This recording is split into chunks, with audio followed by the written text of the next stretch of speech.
আবার আমার গলা দিয়ে রক্ত পড়ছিল গরু রেখে লেগে। হ্যাঁ, বাড়ি যা কইছে যে এরকম আমার ওই হলে নাঙল বাড়াতে হবে না, ওদের যে প্রতিথোয়া ও প্রতিথোয়া দেয়নি জীবনে। আমরা গরু বাছুর খাওয়াইছি, হেদুগরের জায়গা আসিল, বুঝছেন। তো আমার বাপরা কইছে যে কোনো সময় দেখা গেছে যে রাত্রে সুগর নেবে মনে হয় গরু বাছুর ওদের খাওয়াইছে শহরে আগে এই খুঁড়িছে, বুঝছেন তো। অথচ আলি ফেরার পাওয়া যায়নি। আবার কোনো সময় দেখা গেছে যে পলনা বিছে, বুঝছেন তো, কিন্তু কাছে আসলে আর কিছু পাওয়া যায় না। আর এখানে ওই জায়গায় বা ওই ব্রিজে আমি আমার মাছ মারার অভ্যেস আছে বাবু, মাছ, বুঝছেন, বাসন টাসন দিয়ে। আসসালামু আলাইকুম দর্শক, আমরা মন্ডুতোষ গ্রামের সেই মাজার উঠেছিল, এখানে একটা জনশ্রুতি আছে যে জায়গাটাকে চাষাবাদ হয় না এখন, বা এই জায়গা সম্পর্কে মানুষের অনেক গল্প কাহিনী আছে। তো আমরা আজকে সেই জায়গাতে এসেছি, এই জায়গার পেছনের রহস্য আপনাদের জানানোর চেষ্টা করব। আর এখানে দেখতে পাচ্ছি এই যে গোলাপ জল, মানে এখানে মানুষজন আসেন হয়তো মানত টানত করেন বা নিজের মনের আশা পূরণ হবে এরকম চিন্তাভাবনা থেকে কেউ এখানে আসেন। তো এই জায়গাটি আসলে মূলত কেউ বলে থাকেন যে এখানে কোনো কবর ছিল বা কোনো পীরের মাজার ছিল, এরকম ধারণা মানুষদের কোনো মানুষদের আছে। আবার কেউ জায়গাটিকে ভয় পান, বিভিন্ন গল্প কাহিনী, বিভিন্ন লোককথা এখানে প্রচলিত আছে।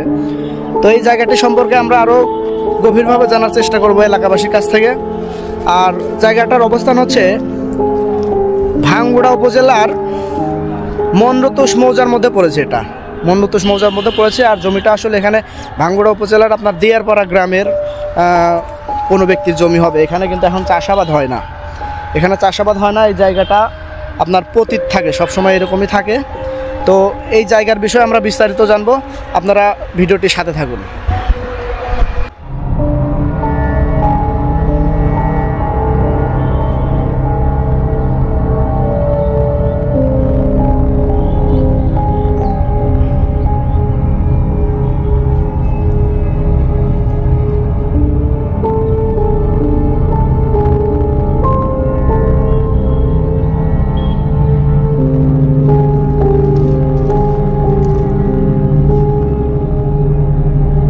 তো দর্শক, যেমনটা দেখতে পাচ্ছেন আপনার এই পাশ থেকে কিন্তু এই যে ভাঙ্গুড়া পৌর থেকে রাস্তা চলে আসছে। আর এখানে কিন্তু সামনে রেল গেট, এটা হচ্ছে রেল গেট। আর এই রাস্তাটা চলে গেছে হচ্ছে আপনার চাটমোহরে।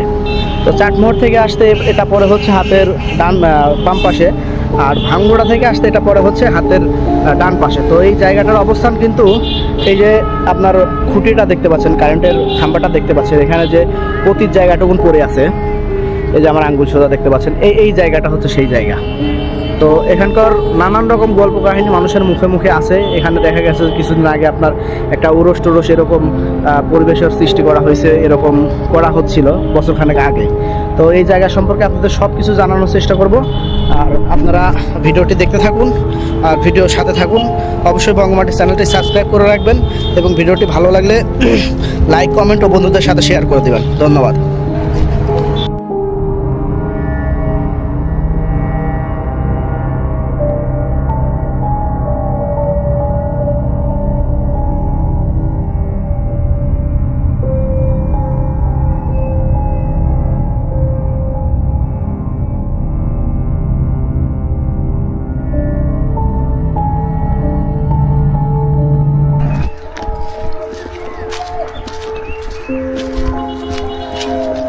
আসসালামু আলাইকুম। চাচার বাড়ি কোন পাশে? এখানেই। হ্যাঁ, এই যে এই জায়গার বিষয়, হ্যাঁ, এখানকার আসলে ঘটনা কি একটু শোনা যায়, যেখানে কবর টবর উঠছে বা এরকম? শোনেন বাবু, বয়স 6-এর কাছে পড়ে গেছে। হ্যাঁ, ওই জন্য আপনার কাছে আসতেছে। বুঝছেন তো, হঠাৎ একজন যখন ওই জমিওয়ালা আবাদ করিয়ে গায়ে আন এমনি তো জ্বর আসতে পারে, এমনিও আসতে পারে। বাড়ি যা কইছে যে এরকম আমার ওই হলে নাঙল বাড়াতে পারে না, ওদের যে প্রতিথোয়া ও প্রতিথোয়া দেয়নি জীবনে। অ্যাকচুয়ালি সত্যি যেটা, মানে চাষাবাদ এক সময় হইতো এই জায়গায়। আমরা গরু বাছুর খাওয়াইছি, হেদুগরের জায়গা আসিল, বুঝছেন তো। গরু ছাড়িয়ে দেওয়া ইয়ের সময়, সামা ঘাসের সময় খাওয়াইছি, কিচ্ছুই হয়নি। এবার ব্যাপার হলে মিথ্যা কথা বলি। আমি মেলা কিছু ওই ইরিটা আবাদ হয়েছিল, পড়িয়ে গেছিলাম, এমনি পড়ে আমার হাত ভেঙে এই হয়ে গেছিল। আচ্ছা আচ্ছা, আপনার নিজেরই ভাঙছিল? আমার নিজের। যদি করলাম না যখন একটু ধাক্কা লাগা দিছে তাহলে ওইটি সত্যি হল না। আবার আমার গলা দিয়ে রক্ত পড়ছিল, গরুর লেগে গলা লেগে, যদি করলাম না ওখান থেকে গলা দিয়ে রক্ত পড়ছে। ও ওই উত্তর বললাম বিড়ি খায়, তখন বিড়ি খাইতাম, বিড়িতে 64 রক্ত হলো, দুদিন পরে চিকিৎসা করে সারিয়ে গেল। এই তো। আর মানুষ মানে মানুষও করে, ইয়া করে, ও করে, এই তো করে এই পর্যন্তই বাবু।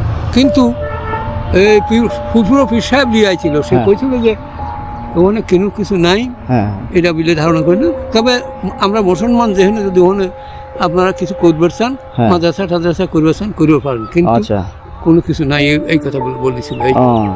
আচ্ছা, আবার একদিন আমি ওখানে ছাগল রাখতেছি, চলেন একটু আগায় আর কথা বলে দিই। হ্যাঁ, আচ্ছা, ছাগল রাখতেছি, একজন লোক চলে আসলো, বিল্লারি বাড়ি, আসে সারিয়া চ্যাংরা বয়সে, বুঝছেন তো, আমার আসে সারিয়া পশ্চিম খারাপ হয় মোনাজাত করে লাগে, পশ্চিম দিক হয়ে। হ্যাঁ, পশ্চিম দিক হয়। আচ্ছা, তারপরে আমি জিজ্ঞেস করলাম কেন বাবু, ওই একটুর পাশেই মোনাজাত করলে কোন উদ্দেশ্যে? চাষা মিয়া, আমি কেসে পড়ছিলাম, কেসের আসামি হয়েছি। আচ্ছা, আসামি হয়, জামিন হয় না, এখানে মানুষও করছিল, সেই জন্য আমার জামিন হয়েছিল, সেই জন্য আমি এই জায়গায়। ওনার ধারণা যে এখানে মানুষও করছিল, এই জন্য ওনার কেসের জামিন হয়েছে। জামিন এমনি হতে পারে, 5 তারিখ গেলে 1 তারিখ হইলো, ওটা বলে ওটা এমনি হতে পারে, কিন্তু ওনার বিশ্বাস হয়তো এই জন্য হয়েছে। এই যে এইরকম পয়সার মানসিক থুয়েও যায়। এখানে আসে আমার গ্রামের এক বিডিআরে চাকরি করতো, সেই আগরবাতি কিছু দিত, বুঝছেন, ওইটি কইছে যে এই করে। তাছাড়া একটা লোক যায়, আমার বাপেগারের কাছে শুনেছি যে এই জায়গা আসলে লেওয়াল, বুঝছেন। আমরা দেখেছি পৌষ মাসে পলনা বেশি পুকুরে আগে ছিল, বুঝছেন তো। তো আমার বাপেরা কইছে যে কোনো সময় দেখা গেছে যে রাত্রে সুগর নামিয়ে মনে হয় গরু বছরও খাওয়াইছে শহরে আগে, এই খুঁড়িছে, বুঝছেন তো। অথচ আলি ফেরার পাওয়া যায়নি। আবার কোনো সময় দেখা গেছে যে পলনা বিছে, বুঝছেন তো, কিন্তু কাছে আসলে আর কিছু পাওয়া যায় না। আর এখানে ওই জায়গায় বা ওই ব্রিজি, আমি আমার মাছ মারার অভ্যেস আছে বাবু, মাছ, বুঝছেন, বাসন টাসন দিয়ে। আমি নিজে একা শুয়ে থাইছি, বুঝছেন, আমাকে দেখাবার চাইছিল, করলে যে কি আছে দেখাই। আমি দেখে ওখানে থেকে দেখলাম না, তুমি দেখাবে আমার, এত বড় পীর সাহেব হয়েছে। রাতে এরকম মনে হইতো যে এখানে হয়তো কোনো জন্তু নামেছে, কিন্তু ওই আসলে পরে আর কোনো কিছু চোখে পড়তো না, দেখা যাইতো না। ওই তো আমার বাপেরা কইছে ওই কথা, আর আমাদের উও দেখিনি, বুঝছেন। এই তো ব্যাপার বাবু, এখন সত্য কি মিথ্যে, কি আছে না আছে খবর। ও ইয়ে সাউটে, দক্ষিণ সাউটে কইছিল, ওই হাদলের যে মৌলানা সাহেব একের পাশাপাশি রিয়াজুদ্দিন মৌলানা সাহেব বলে আইছিল, ওখানে আসে কইছিল যে এখানে আপনারা মুসলমান মাদ্রাসা টাদ্রাসা করে কিছু করতে পারেন, কিন্তু কোনো কিছু নাই, বুঝছেন তো। তা আমরা দেখেছি ওখানে এই ওখানে ওই জায়গায় ওই ওই পাশে লিলির কুঠি আছে, আগে লিল চাষ বলে একটা গল্প, মাদ্রাসার এই পাশে। হ্যাঁ, এই পাশে লিল কুঠির চাষ করেন নাই, নীলকুঠির অনেক পুরনো ছিল। তাহলে এখানকার বিষয়, তাহলে এই যে শুনি যে কোন পিঠটি নাকি, আমি তো জানি না, আমার কাছে আমার কথা হলো, আমার বিশ্বাস নাই। আমার এখানে চিনি টিনি দিলি ফেরে আমি আসিও না। 1 বছর তো এখানে মনে হয় ওই ওরসের মতো একটা ব্যবস্থা করেছিল, ওই দিয়ের পাড়ার কয়েকজন, আর কত জায়গার ওই কতগুলো এই হলো ব্যাপার। তাহলে এটা পড়েছে কি এই মন্নতুষার ইয়ার মধ্যে পড়ছে নাকি দিয়ের পাড়ার জায়গার মধ্যে পড়ছে? দিয়ের পাড়ার লোকের জায়গা, মৌজা হচ্ছে মন্নতুষের মধ্যে পড়ছে।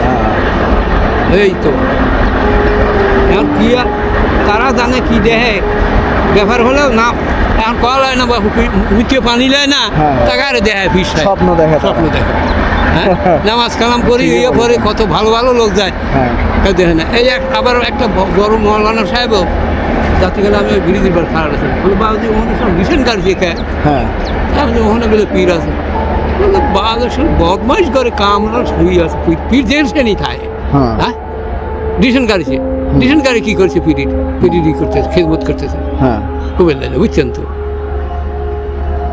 যেন লোক হিসেবে পরহেজগার, বুঝছেন তো, এরকম জাতীয় হয়ে গেলাম। তার ভিতরে কি আছে না আছে দাদা নেই, কোনো জায়গায় কোনো নাই, কিছু নাই, এইসব জায়গায় কি করে কতগুলো ফাঁসা লোক এই ধরনের কাজ করে, এই হলো কথা। না এরকম গল্প তো মনে করেন যে এমনি শোনা যায় যে এই সেই নানান রকম কাহিনী, কিন্তু এখন কথা হচ্ছে এখানে আসলে এরকম ব্যাপার হলো বাবু, ও যে আমার ওখানে জোর বাংলা আছে, বাস্তব প্রমাণ। আমরা ছোটবেলায় রূপবন গান আছিল এককালে। আচ্ছা, ওই জোর বাংলার বিষয় ওটা তো হয়েছিল না? ওটা আছে। ব্যাপার হলো ওই ছিল ওর পাশে, রাস্তার ওই পাশে গায়ন দিছিল, বুঝছেন? হ্যাঁ, গায়ন দিলি একটা হেজাক, নতুন হেজাক লিয়ে যাওয়া লিয়ে আসে জ্বালানোর সাথে সাথে ধাপ্পাস করে নিয়ে যায়।